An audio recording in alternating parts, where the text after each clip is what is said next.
Right, so this is it. We are actually live now. So welcome, Hello. Chloe, and welcome to anybody who is joining us for the replay as well. And hopefully we'll start getting some people coming to hear what this talk and interview with Chloe is all about, because it's really lovely to have Chloe here. So Chloe and I have worked together in the past, and Chloe's just got this brilliant niche, and she's got a really successful private practice working within her niche. So what I'm going to do is just hand over to Chloe, and I'm just going to ask Chloe to tell us a little bit about who she works with. Oh, thank you, Josephine. Thank you so much for having me on here tonight. It's great to be able to spend some time talking to you about email counselling. I am a counsellor and I work in private practice. My service is called Sussex Rainbow Counselling, and I specialise in working with gender, sexual and relationship diversity. So some of you watching may have come across me before in some of the other work that I've done, or done quite a lot of trainings for fellow counsellors with online events and Counselling Tutor, National Counselling Society. And this year I've been focusing a lot more on my email counselling work, which some of you may not know about. That's what I do also, alongside video and phone call counselling. Email counselling is something that's really popular in my practice, and I really love offering it. And yeah, I don't know. Yeah, that's Is that okay great. for an intro? That's really great intro, because let's sort of launch straight But in. I'm sure there's lots of questions people got. Yeah, and please, what I'm going to do, folks, is I'm going to keep an eye on the comments, so that if you've got anything you'd like to ask Chloe, please do feel free to pop something into the comments, because I'm sure you're not the only one that's asking it or thinking it, and we'll read out the question, and Chloe will answer it. But first off, Chloe, should we sort of say what we mean by email counselling? Yeah, sure. So email counselling is a very different way of working. I think that when the pandemic hit us all, and people were forced to go on to trying out video counselling, that is different from in-person counselling in lots of ways, but there's lots of similarities. Email counselling is another dimension in itself, because the main things are that it's asynchronous, so you're not meeting in real time. You've not got that set time where you and the client are online together. It's also text-based, which is very different. So we're not speaking at all, so we can't hear each other's voices, and we can't see each other either. So it's all done by text. There's like lots of things around boundaries and misunderstandings and things that maybe we can go on to talking around that are really specialized in kind of working in this way. But it has some incredible benefits working email counselling. Yeah. So would you like to tell us a bit about what the benefits are? Because it just, I mean, for me, the thought of doing counselling via email, it sounds quite difficult. I don't know. What do you find works for you in email counselling? That's interesting, because I have heard that a lot from other friends who are counsellors. They're like, "Oh, that sounds so difficult. It sounds so different," and also like, "Does it work? And is it proper?" And these are the kind of things that sort of swirl around us, because it's not the traditional way that we're trained to work. But there's some amazing benefits both for the clients and for us as counsellors. And some of the main ones are the flexibility. So I'm sure lots of you watching have similar situations to me, where it can be really difficult to fit clients in. They want to do a Monday evening, and you're full on a Monday evening, for example, and then you're trying to sort of juggle everybody around in your diary. With email counselling, the client doesn't have to have a set time in the diary, because you agree a time frame that they will write to you, and then you will write back. So it doesn't have to be at set times. But it also means that I don't have to agree my set time in my diary. I have the flexibility of when I write that email. So that's one of the main benefits. There's also lots of other benefits, like I think that it can really free things up for the work, for the clients, particularly if they want to talk about something that's really embarrassing. So maybe you've had the experience, and I'm sure it's quite common. I have this sometimes when I meet up with a friend and I'm like, oh, I really wanted to say something, but it was a bit awkward or a bit embarrassing. And I'm like, and then I might just write it in a text. And because I'm just like, oh, I wanted to talk about this. And it just felt easier to just text it to them. And I think that that's just a common human experience. And our clients can have that too. So sometimes I might be working with a client for 5-10 sessions or something, and then we might try email sessions. And then it's interesting how they can feel freed up and able to talk about more embarrassing things or more difficult things that can be hard to say out loud, particularly things like sex, for example, can be a really common one. People find really hard to talk about out loud. Yeah, yeah. And do you find that working with your particular niche that it sort of suits that niche? Oh yeah, absolutely. So like I said at the beginning, I specialize in working with gender, sexual and relationship diversity. So I'm working with lots and lots of LGBTQ plus clients. So when people are exploring their sexuality, they might want to talk about sex. So like I was saying before, that can be really really helpful to not have to have the camera on and to be able to write in detail. I can Also, imagine. yeah, and then to be okay with that and kind of responding as the counsellor, and not have to worry about faces going red and the awkwardness.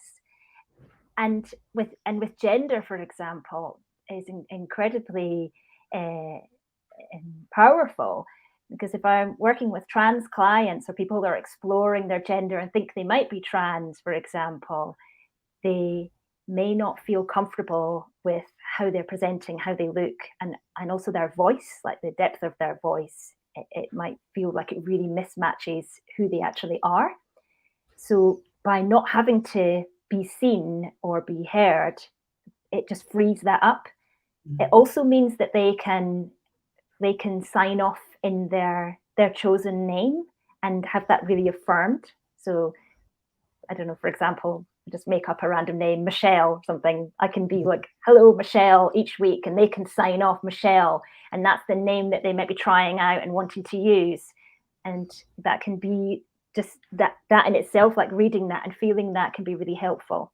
I was going to say, it's really affirming, isn't Yeah, it, it for really them? affirms that. Yeah. Yeah. Yeah, really important to them. Yeah.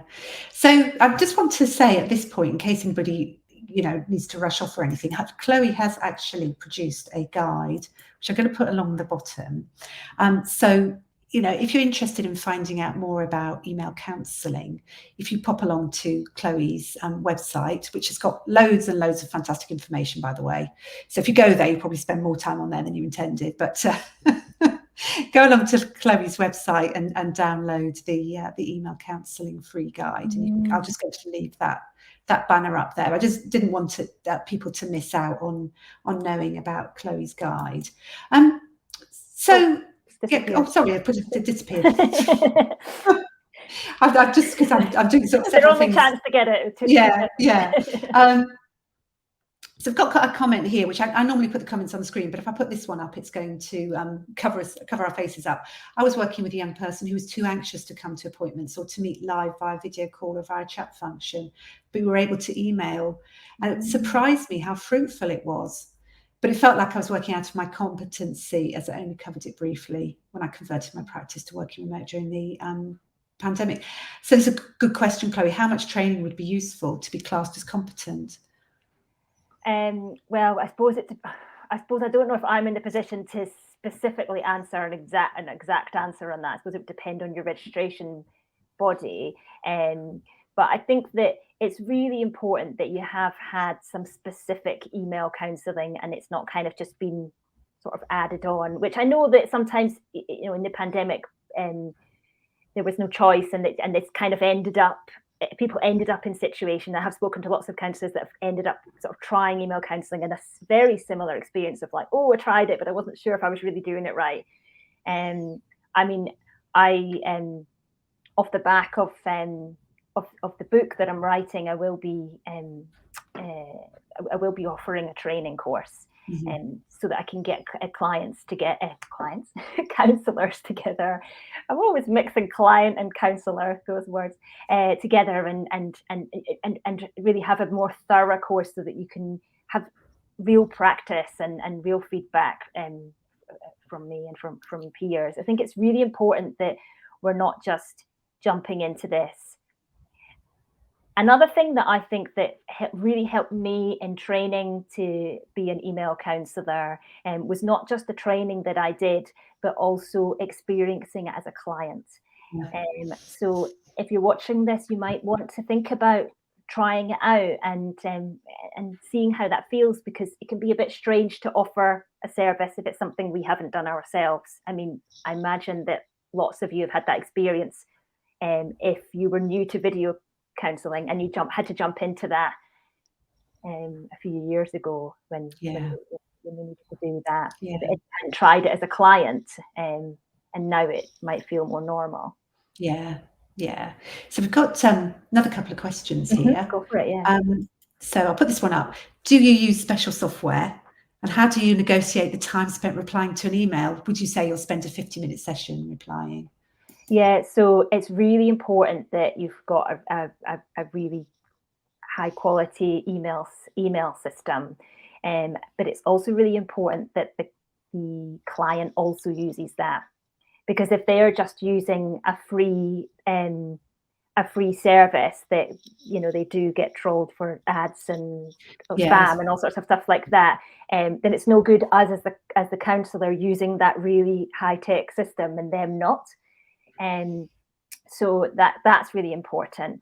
And in the second part of the question, about how much time to give, this is something that I really struggled with in the beginning, and I know that it's a really common thing with counsellors that are offering email counselling, and it really takes practice. I mean, I've been doing this for years, 5 years now, so hundreds and hundreds of emails I've sent, but I do stick to the 50 minutes. But I know that people find that really hard, and I did find that really hard in the beginning. And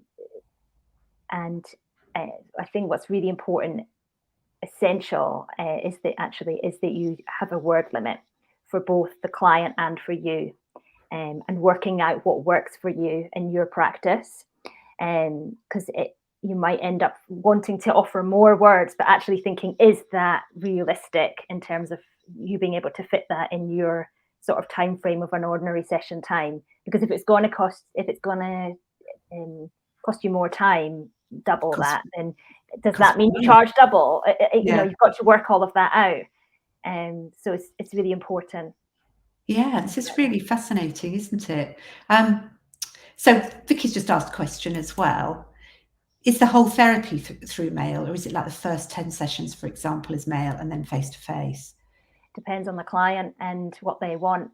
I've worked with loads of clients who have wanted to start with email and carried on right to the end.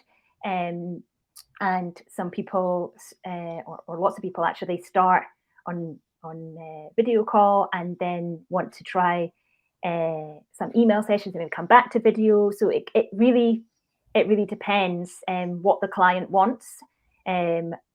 Different counsellors that offer email counselling work in different ways.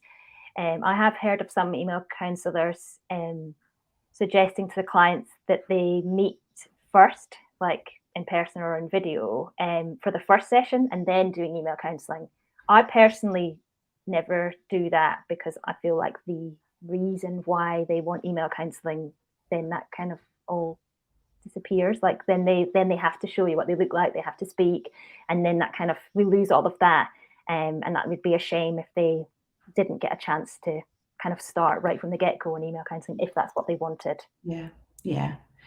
I was just thinking, actually, it's quite interesting hearing what you're saying, because I'm sort of starting up with a new therapist, and I know she offers email counselling and I'm going to go away on holiday. I thought, oh, actually, you know, I could sort of like, because obviously I wouldn't want to be necessarily talking to someone on the phone or via video, but you know, that would be a useful thing to do, isn't it? Is you could almost say, yeah, I could still actually carry on with sessions, but it could be done in a sort of slightly different way. So is that flexibility to it as well? That's interesting that you say that, because that actually can often be the way that clients end up sort of slipping into email counselling, because they're going to be working away or on a longer holiday and they don't want to stop, but and they want to try and find that way of still being able to have the counselling, but it's really hard for them to stick to their Wednesday 10 o'clock appointment, for example. That's not really going to work. And so being able to have a month or so where they have email counselling, and sometimes clients can be like, oh, I'm not sure, I really like video and I feel like I'm going to get more of this. And it's actually really common for people to be like, oh, I really surprised myself. Actually, that I got so much out of that. I felt like I was able to go so much deeper. And sometimes clients want to come back to video, and sometimes they're like, actually, I feel like I want to carry on. Wow. So that's really interesting how that can work. Yeah. It's really interesting. I mean, it just brings up so many questions that I sort of hadn't really sort of thought about, you know. I suppose one of the questions that was on my heart was, so they sort of like write to you and they tell you what's going on. And obviously you've only got that to deal with. Is there a danger of making assumptions, sort of like almost reading between the lines? You know, how do you manage that? Yeah, I suppose so. Yeah, I mean, because you've got because you're right. Because, for example, in my practice, I have a 500 word limit, which actually is not really that much at all. And it's because of the stuff we were talking about earlier in terms of it working, in terms of managing time and working well for both me and the client. And so a client would say way more than 500 words if they were in a video call. So they're going to say much more. So yes, when I'm reading it, I need to be really careful that I'm not making an assumption and I'm not kind of trying to embellish it and make out what they're trying to say. But I think what actually can be really beautiful about the fact that it is short and succinct is it almost pushes them to be able to almost, I want to say, get to the point. That makes it sound really prioritize. I don't mean it like that, but that kind of, just almost like this is really what I want to focus on.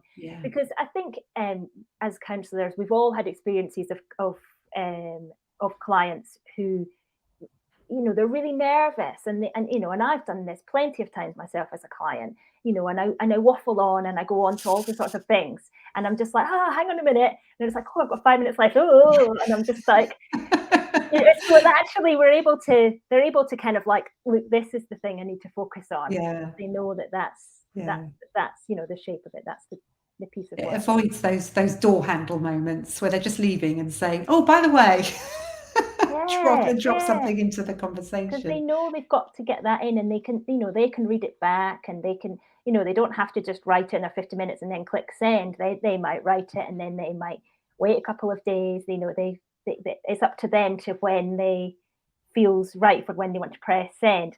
As long as they're fitting in within the boundaries of agreed. We agree almost like a deadline, a set day and time, but it has to be in by. Right, but when they actually write that, they don't have to write that in the last hour. No. I mean, some people do because, you know, procrastination and all that. But yes, it brings in a whole other sort of dynamic, really, doesn't it? But just maybe asynchronously rather than sort of in front of you. So there's a couple of questions, which I think, what if the client's email is longer than 50 minutes? But it sort of sounds like you might deal with that by sort of limiting the words. Is that right? Yeah, so we'd agree a word limit. I mean, what can get complicated is if you agree 500 words and then they go over that, and that's something that's we need to really explore in training and to think about how you manage your contract and what you actually do around that. And that's something I want to, you know, help more counsellors to do to kind of cope with that, because there can be some dilemmas it's not as easy as just like, okay, they're going to write 500 words, because what if they write 600 words? Do you Yeah. say anything to, there's lots of things that, That can fascinating, still, that I like to yeah. think about, and I want to share my Yeah. experience around. So Yeah. you're kind of ready for it rather than you just being landed with that. Yeah, that's it. Because it's sort of like, in a sense, you don't know what the problems are going to be until they arise, and it's quite useful to know what they are before they arise, so that you can decide what to do about them. So Yeah. Sarah's got a question here. If a client raises lots of issues in an email, do you respond to each one? Would you encourage them to be more focused? Well, I think it's just really similar to, if you think about video or in-person counselling. I mean, sometimes clients do bring lots of different things, and sometimes people are like, I want to focus on this today, and that must just be the nature of where they're at, or how they're feeling, and they might just have lots of things going on. It's totally fine if they want to bring up different things, as long as they're sticking to the word limit, in my experience. However, because there's a word limit, it can be harder for them to explore lots of different things. If they've got loads of different things going on, then they, as a client, might struggle with having email counselling. Yeah. Because there's not as much space.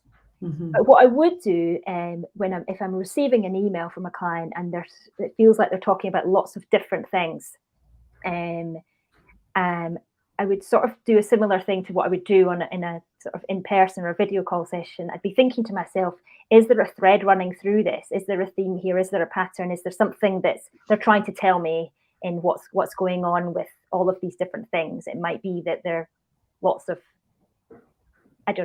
things are about sudden losses or something, for example. I don't know, I'm just thinking of a random theme from my top of my head, but like that there's something filtering through all of that, and I think that can be a really helpful thing as an email counsellor, to kind of read the whole thing and work and just see what is this actually telling me, rather than just the topics that they're covering. Yeah. And thinking about how I might respond to that, and how much space have they given each of these topics, for example, and why have they done it in this order, and why have they ended with this, and there's so much that it can tell us, that can be fascinating, really, to just sit back and think, what's going on here. Yes, there's more to this than meets the eye. Yeah. Yeah.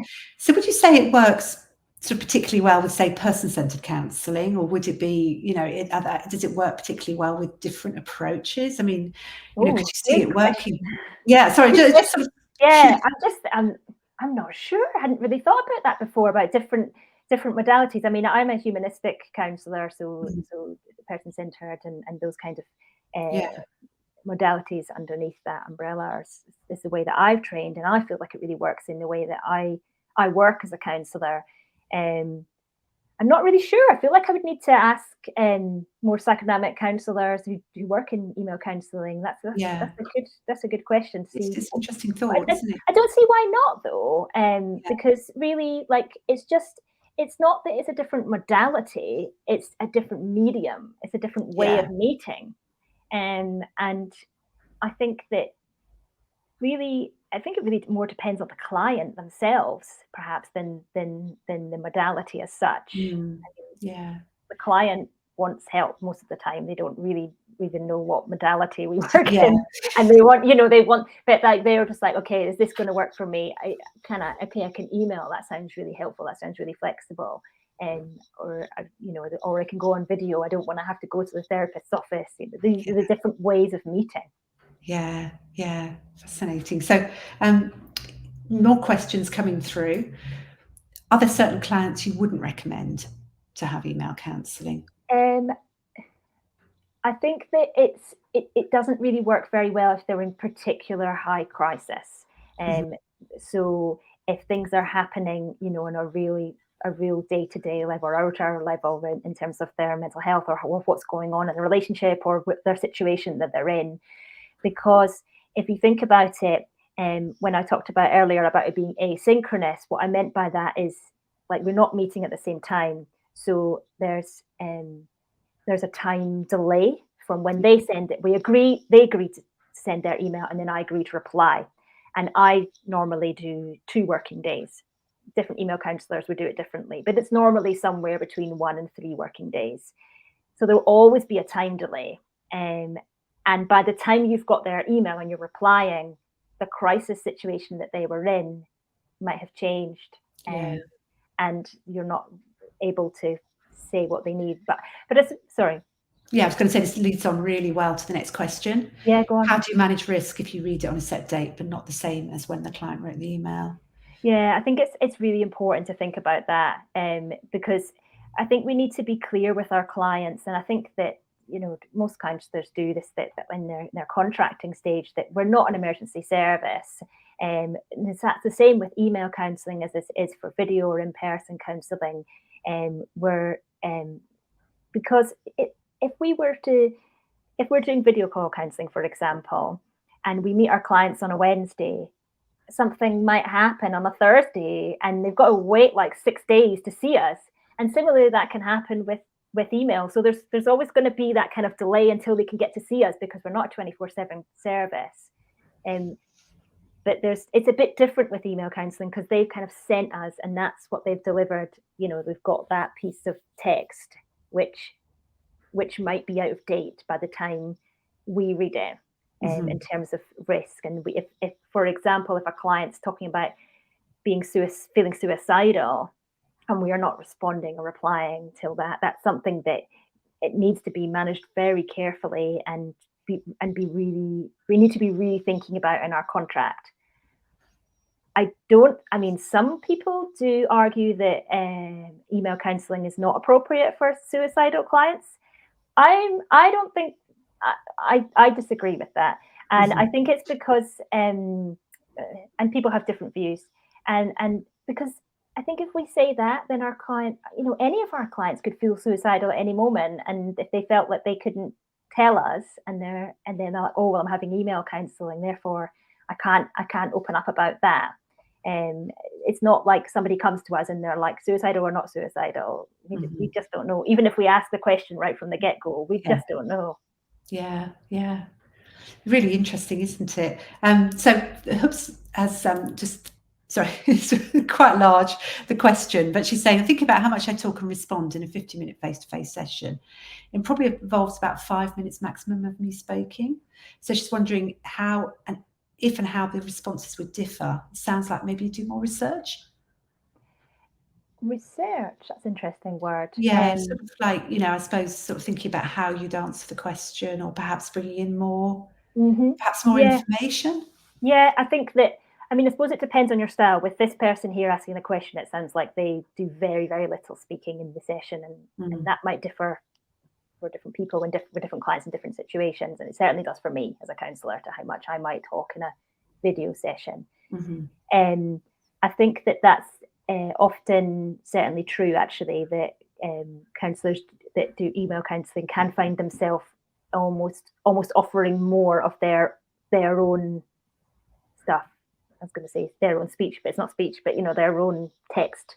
In terms of what you get back. I'm thinking back to my experience as a client having email counselling, and having these big chunks, these emails to be able to read back, and how amazing that is, and how different that is to sometimes there might be sessions with a counsellor and they haven't said much, and you're like, it can be helpful to read something back from the client's point of view, and to have that response, that fuller response. So in terms of research, I'm thinking about what you might want to say, because sometimes it can be really powerful in itself, just sitting there and being there with the client, and not necessarily always having to vocalize something as you're hearing them talking. So the thought perhaps for some people to think, oh, I've got to write this response, might feel hard, and it can be hard, but it can be incredibly helpful for the client to have. I think, though, it can be helpful as a counsellor, because I can think, sometimes I'm like, there was that thing I wanted to say, but I didn't get the chance, and I feel like that might help. And sometimes it might not be, I don't know, I'm thinking, for example, in supervision, probably, it's really common for me and probably for other people watching, to be things, nuggets of things that come up. I think, oh, I could suggest this, I could think about this, and could explore this with a client, and just trying to work out like where or how or if to do that. It feels like there's a bit more freedom with email counselling to think more carefully about how that might be able to come in, without it being so clunky. Yeah. I was going to say, it sort of like sounds like, you know, so you get the email in, then you give yourself maybe 2 or 3 days to respond. So say the email came in and you read it, then you can go away and think about it, because you don't have to actually answer there and then, do you? So it Absolutely. actually gives you time to really consider your response and maybe tie it in with other stuff you know about the client from previous sessions, rather than, you know, I don't know about you, but sometimes when I've worked with people in the past, I've sort of like gone away and thought about them, and several days later I'll think, oh, of course, you know, Yes, it's that yes. moment where you just sort of think, oh, it would be really useful to bring that in, you know, that You've ties got in that with that. process, you've got that processing time, Yeah. where you can really think it through, really Mhm. give them that space. Yeah. And you can read, you can read back your notes, you can read back, if you're on session 5 of your emails, you can read the other 4 emails and think, "Oh, Yeah. what was it they said?" But with, video call counselling, you've got your notes, which is your memory of things, and it's not possible for you to record absolutely everything. Mhm. Um, that what was said, and some of the dynamics between the two of you in your emails might have come up and earlier in your emails, so you can look back. Also, with the time delay, which can be incredibly helpful, is, in theory, if your supervisor had time, if there was something that came up and you were like, "Oh, I really would like to check this out with my supervisor before replying." Oh, If wow. if you were able to, obviously that would depend on Yeah. availability, but you could, in theory, try and book in with your supervisor and talk it through before replying. If Yeah. Or it might be that your supervision ends up being in that gap in between anyway, Mhm. because there might be something particularly you're worried about. There might be a word that you've never heard of, or something that they're talking Yeah. about, and you're like, "Actually, Yeah. I just wanna have a quick read about that." Yeah. Um, which we can't just do that in a Yeah. video session, like, "I don't even know what they're talking about." Yeah. We have to think, "Oh, I'll read about that later." Um, but we You can don't get you do don't get that. those moments where No. teenagers say to you, "Do you know what Snapchat is?" Yeah. Whatever. We, Yeah. we can just have a quick checkout, and we can learn something. It Yeah. might be that we need to read something quickly, or, you know, yeah, just find out what a word even means, because it Yeah. might be just sometimes people use words that just we don't come across in our day-to-day Yeah. life for all Yeah. sorts of reasons. It might be a generational thing, might be other reasons. Yeah. You're just Yeah. like, "What?" Go in, look it up. Yeah. So, so someone said here, there's a couple more comments. Oh, there's a different one. How do you store the emails when you finish working together? Thinking about GDPR. Yeah, I think that's really important thing, that they're not just, freely on your desktop or something like Mhm. that, so that anyone could just sort of access or could be hacked into. I think, what I find to be most helpful is to store it within my email that I use for email counselling, Secure which is email. Yeah. secure, encrypted, and password protected, and that I use for the clients, so there is a record of those emails, and yeah, I think that's really important, and also taking some notes as well of the sessions. Yeah. Yeah.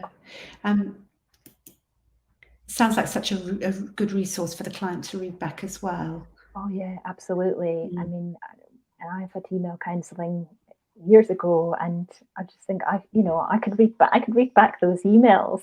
Yeah. I can't do that with other counselling I've had in the past. I can, Mhm. yeah, I might have written some journals if I've got round to it, or but I haven't got a record of what was actually explored, and the journey that I kind of have gone through. Mhm. But with email counselling, they've got that. They've got Yeah. that forever, really, and they can just Yeah. look back. And it might be that in 6 months' time, they read through it and they think, "Oh, right, okay." And it might sort of almost, they might see it in a different way, and it might, Yeah. sort of, It's almost like it goes on working, you know, because yeah, they've got that visual record of it. yeah. Yeah. They've got that Um, choice to whether they want to look back on it or not. yeah. And someone just commented it sounds like it would be good for deaf and non-verbal folk. So Yeah, yeah. absolutely. Yeah. Mm. To Yeah, not, it's just yeah. it's an accessibility thing, isn't it? It Mhm. makes it more accessible. Yeah. So much more accessible. But accessible, yeah, for deaf and non-verbal people, but also like if people are parents or carers or they've work shift work, all sorts of reasons. I mean, there's loads of people who can't commit to 11 o'clock on a Tuesday every week. But Mhm. it's just like there's. I think that people are really privileged if they can have that set time each week and have that regular. Um, so to be able to offer this flexibility of they can work it around their time frame because their life isn't as scheduled as that, and there's Yeah. they've got a lot more responsibilities going on. Yeah. So there's just comment from Sharon. Thank you, Sharon. This is really interesting. I just wanted to read that out because I absolutely agree with her. I like the little emoji, Yeah. a little face. Making her think, yeah. Oh, and there is another question just come in. How do you set fees for email counselling? Are they the same or different or? I think it obviously totally depends on your practice. For me personally, I've taken a lot of time to think this through, and I set the same fees as my video sessions. Yeah. Yeah. Um, and some might argue that maybe you should charge more because it's more specialist and it can often take a lot longer. For me, it doesn't take longer because I've got lots of experience. Mm. What I don't want to do though with my practice is if I had it, I definitely don't want to do is go lower than my usual fee, Yeah. because then it will be seen as lesser. And I think there's already the danger of it potentially feeling like that because it's less known about, Mm. and um, people might not think it's as good if they see, oh, it's less. It's just because I think because people aren't used to paying for an email service, are they? And it can feel a bit strange initially from the client to be like, okay, I'm going to pay to have this email exchange because it's not a meeting as Yeah. such. So yeah, I think whatever you do, I wouldn't advise going lower, but Yeah. maybe Yeah. higher. I did the same. Yeah. Yeah. So just a few more. There's a question here. One person says, "Is the interaction weekly?" And then Guy Leslie has also said, "So would you only send and receive one email per session?" Which I think the answer is yes, isn't it? They send Yeah. you an email, So you've got a word limit on it, and then you'd reply. Yeah. yeah, so they send me one email per week. So say for example, they send it on a Tuesday and I send it back on a Thursday, for example, whatever we've agreed, and then the following week they would do the same. Um, in terms of it being weekly, it depends on your practice. I mean, lots of counsellors offer fortnightly sessions. I don't. I work in a week, but I think particularly with email, it can be really important to have that regularity because it can feel a bit strange to have these bigger gaps. Um, so I feel that that works really well for clients and for my practice. Yeah. But Yeah. it arguably could be done less regularly. Yeah. And yeah, definitely one email per week from each side is an Yeah. exchange. So they send it and I send it back. Yeah. It could get very messy and unboundaried if they were sort of sending a daily email or something, just be Yeah. all over the Yeah. place. So there's no way that Yeah. we'd be able to keep up with that. Yeah. So, the questions are coming in thick and Oh, fast okay. here. Yeah, Sorry. that's fine. No, don't worry about it. So just a comment from Kaz, who says, "I can see that this could be really empowering. I imagine that the writing, editing, and rewriting will bring insight to the client. It would to me, and they could be learning to self-counsel." And it does sound like that. It's almost sort of a bit Yeah. like journaling in a Yeah. sense, wouldn't you? Yeah. If Um, clients like journaling, then they're probably going to like this. yeah. And so would you recommend a separate supervisor for email counselling if your a regular supervisor does not work in this way? It depends, really. I have had experience of both. I've had experience of trying uh, email supervision where I do like we have the supervision by email, but I've Mm. also had video sessions with a counsellor who's experienced in offering email counselling. Mhm. Um, but I think it's also really important that your supervisor has the other skills as well. Because I work with LGBTQ clients, it's really important that I have that too. So I need Yeah. to kind of balance all. So I think you need to balance what's going to work for your practice. Yeah. Brilliant. And how does it normally last? Is it a long-term thing? It again, it totally depends on the clients. In Yeah. my experience, it has tended to be a bit shorter, Yeah. and maybe that's because the clients are able to um, sort of almost define what they really need help with quicker. Yeah. Um, it's not necessarily saying that that's more effective or not, but there's just something about them kind of being able to um, It's explore real that. sort of real Yeah. focus on that But in it that but it 500 can words. certainly be longer. I mean, I work with lots of long-term clients that might dip in and out of email counselling and also do video sessions. I love So that because you sort of have this idea that it's going to be one or the other, but what you're saying is it can be this sort of mixture depending on what people need. mhm. And then finally, I did show it earlier, and I thought, but it'd be best to finish with this: is do you run a training? Yes, I do. So towards the end of this year, I will be running a training for counsellors, which Yeah, I'm really excited and putting together at the moment.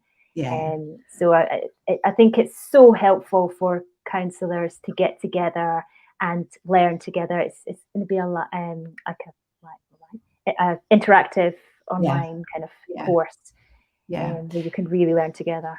And then sort of practice as well. I think you're going to Yeah, put and some practice get around that practice together rather than that. just watching me or reading something. I think Yeah, it can be really, yeah, yeah. really important.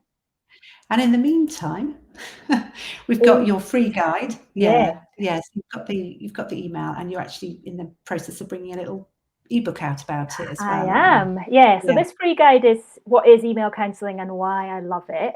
So it's a little nugget of kind of to keep you interested and give you a bit of a summary of some of the things we've been speaking about and uh, learn a little bit about email counselling. My ebook is goes into more depth about all the sorts of things around email counselling, why I love it, what email counselling is, or some of the practicalities around it, thinking about like email counselling in you, like is it going to work for you as a counsellor, what yeah, kind of assumptions you might have. Oh, there's lots of things to get you thinking, and people first find it helpful, I think, to have something to read. If they're thinking about maybe doing a training but not sure and just want to kind of, and also think it's a really helpful thing for people to have in the meantime while the training is being produced. yeah, But yeah, the book is will be out in March. Yeah, yeah. so very soon. Brilliant. Yeah. So we have got another late question. Okay, go for it. um, to go back to person-centered therapists, how do you establish a relationship with email clients? To establish a relationship. Yeah, I think that's an interesting question because I think that people can be doubtful about whether or not it works. Like, how can you connect in the same way? But actually, I think you can definitely establish a relationship. If we think, I think it's just important if you think back to other experiences where you met people online or you've got lots of experience of like I'm thinking about friends, not clients here, like texting, emailing, and back to the days of pen pals. You can really connect with somebody so Yeah, strongly by writing. yeah, I think it's a myth to think that there's not going to be a relationship. I'm not saying that person said that, by the way, but to think that it might be harder. yeah, In some ways it might be. I don't know if it's harder. It's just different, isn't it? Because yeah. you haven't got the dialogue, you haven't got the facial expressions, but you've got in lots of ways depth and I was going to and, say, and does it? openness. Yeah, does it? We talk about this disinhibition. Do you think people Yeah, are more disinhibited, if you see what I mean, or less disinhibited? I don't know, but I would imagine because they don't actually have to see you. Because that's part of the advantage, yeah. isn't it? But do you have to control for almost that disinhibition, It, or it's another level. Yeah, I would say that like in person counselling, um, not so much, and then you step to video sessions where there is some disinhibition, definitely, if we can even say the word. Yeah. And it's like email counselling is another level deeper. So if you kind of noticed that or aware of that and trained on that, and you found that really interesting, and you probably find email counselling fascinating because, yeah, I think it feels like it goes another level because Yeah. and things, because people open up a lot quicker. Like if you thought it was quick, the difference from in person to video, this is another level, and that's something that I think is really important to be ready for, and not just Oh, kind that's of jumping interesting. in and thinking, oh, I'm just going to do a few emails because I was like, oh, that could be, you could be getting yourself in sticky ground. I think it's Yeah. important to really take the time to reflect and to work out, you know, yeah, Sort of get how the to look training and after the work out, client. yeah, Yeah. look after the client, look after Yeah. yourself. Yeah. Yeah. So I'm going to bring things to a close now, but I think this is a really lovely comment from Leslie again. Remembering how excited I used to find receiving letters, I imagine it would be quite a good experience for the client, plus all those advantages like you were talking Mm, about in terms of, being able to look back on them and, sort yeah. of having that record and just a few people who just sort of saying, really interesting, thank you so much.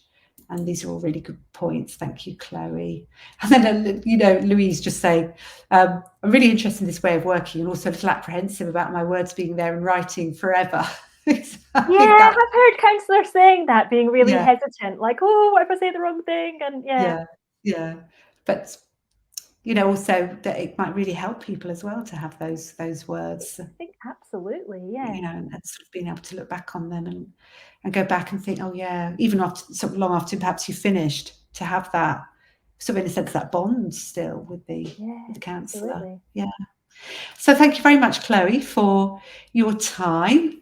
And Yeah. someone else just popping in there saying thank you. So great to have a different perspective and option. So just to remind people that just look at this.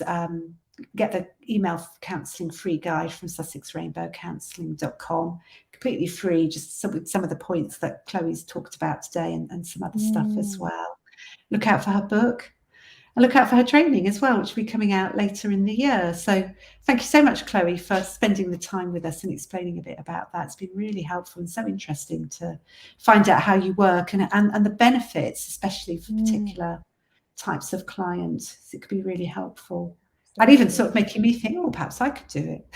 There's benefits for the clients, but there's also benefits for us as counsellors. I Yeah, think that's really important to recognise. There's no point in yeah, trying a different way of working just because it's going to be helpful for the clients. It's got to work for us, yeah, both and there's ways. so many benefits for us. But yeah, no, it's been fascinating. Mm, Thank you so much for everybody for asking all the questions. yeah, It's it's been been great, really, and thank you for inviting me on. yeah, Really like that's talking about this. yeah, me too. It's great. So thanks everybody very much for being here. And I'll be sending the email out. Sorry, I'll be sending the recording out as well if you want to catch up with it by email, as will Chloe, and it'll be on the Facebook site as well. So I'm going to end the broadcast there. Thank you everybody for Thank joining us you. today. Thank you. Bye for now.